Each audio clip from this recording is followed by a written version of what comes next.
holding the line, and he feels what he thought was a splash of water. Richmond officer, hours later, Dwayne Pepple, would find himself in a doctor's office asking what was making him itch and burn.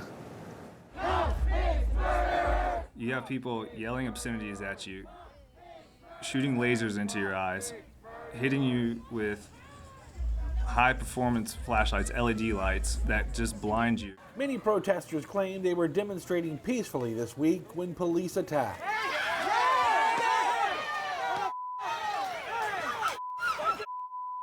But police say body camera footage released Thursday They're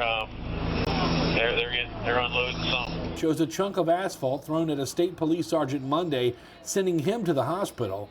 Laser pointers being pointed at officers and bottles of liquid chucked at troopers and Richmond Police who were standing their ground outside of police headquarters on West Gray Street. So at that point, we were outnumbered 10-1. We were just doing the best we can to try and keep the crowd calm.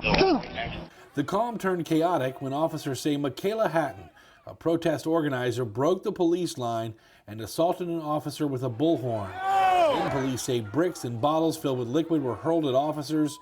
Officer Dwayne Pepple took one bottle to the shoulder. And we were forced to use our foggers to disperse the crowd, to at least push them back, to give ourselves some space. When I was deploying my fogger, the water bottle ended up flying in my direction and hitting me on the right side and splashing me all over.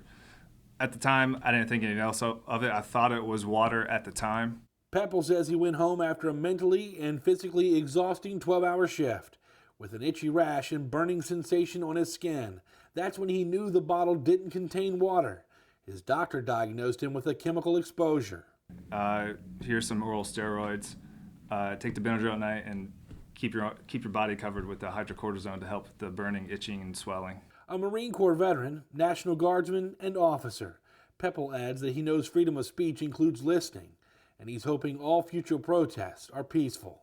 You have to keep your head on a swivel 24/7. You have to look at each and every person, try and figure out what their intentions are, what they're trying to say, what they're going to do to you. And when I go home at night, I have to switch out to gym clothes because I'm scared people are going to follow me home and attack myself or my girlfriend or do something to my family.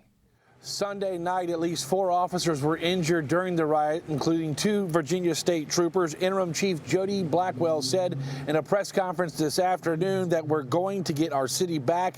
My colleague Brendan King will have that part of the story in just a few minutes. Working for you outside of police headquarters in downtown Richmond, John Burkett, CBS 6 News.